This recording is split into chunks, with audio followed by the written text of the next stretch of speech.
In this section of notes, we're going to be looking at the history of Latin America. I've kind of broke up the history and government, which I normally do, and we're just going to focus on the history because it's that important in regards to Latin America. Now, there's three different people groups. First, I want to look at the indigenous peoples, which means the native peoples of the area. And there's three different people groups that I want to focus on, and that's the Maya, the Aztec, and the Inca. Now, the Maya, they dominated southern Mexico and northern Central America from AD 250 to AD 900. So for those 650 years, the Maya dominated this region. Now, this group of people has the pyramid-shaped temples that we see. They had priests and nobles that ruled the cities and the surrounding areas. Their economies were based off of agriculture and trade. They also had elements of terrace farming, which we'll see with the Inca. And they also developed a numbering system as well as a calendar system similar to the Aztec. Now, they wrote in what's called glyphs, which are picture symbols, and we know that they had a written language because we've uncovered their glyphs before. Now, their fall is kind of unknown. The idea is that they abandoned their temples and just left. And that's kind of the idea of what happened, but we're not sure. It probably had something to do with Christopher Columbus and Europeans coming in. Now, the next group of people we're going to talk about are the Aztec. Now, the Aztec developed around Mexico and Mexico City, and their official city was known as Tenochtitlan. And this was an island city that was built in the middle of a very large lake. And they grew their food on what was known as chinampas, which are floating islands.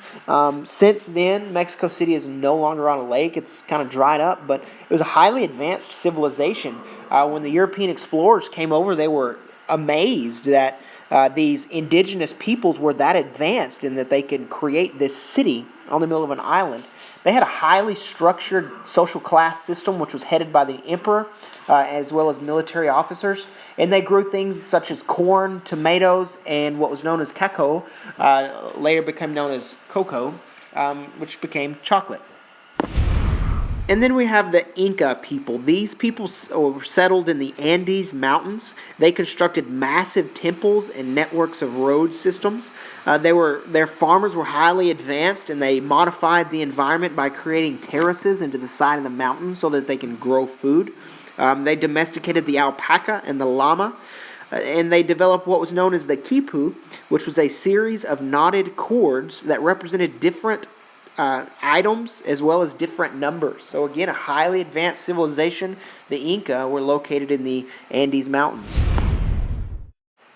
The next subsection of history that we have is empires to nations. This is looking at, first off, at Christopher Columbus in 1492, but the expeditions of Spain and Portugal, these are your main exploring powers from Europe that come over to Latin America. Later, you have Great Britain, France, and the Netherlands that colonize the Caribbean and northern South America, but it all begins with Spain and Portugal. Now, the first subsection of empires to nations is European conquest.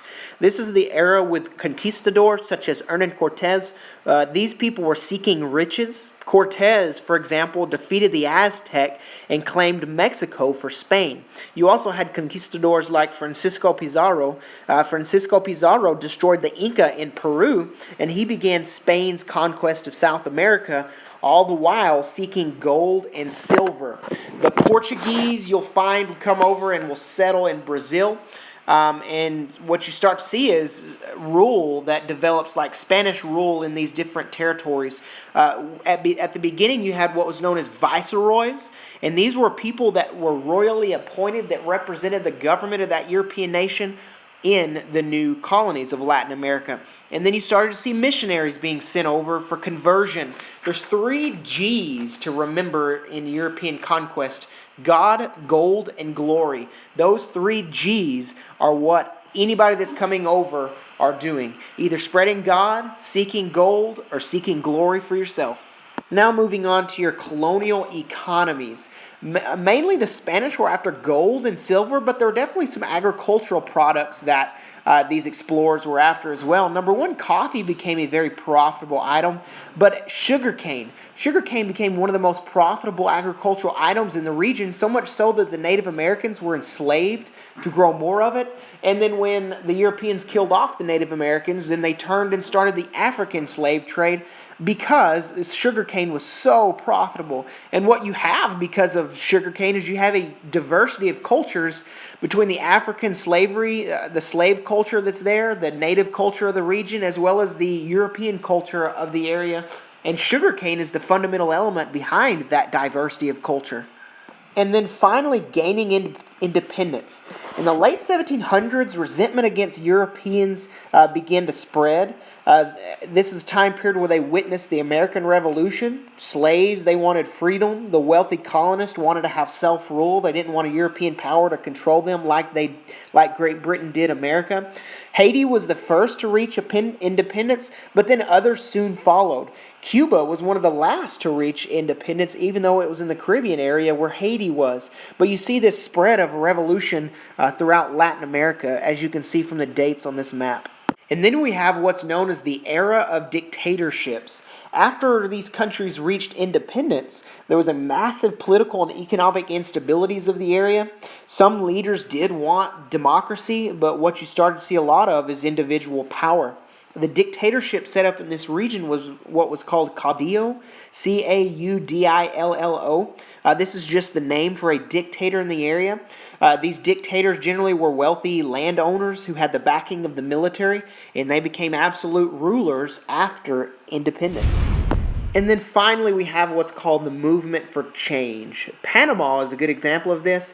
After the independence, Panama signs the Panama Canal Zone Treaty, which in essence created the Panama Canal, which brought huge economic prosperity to the region.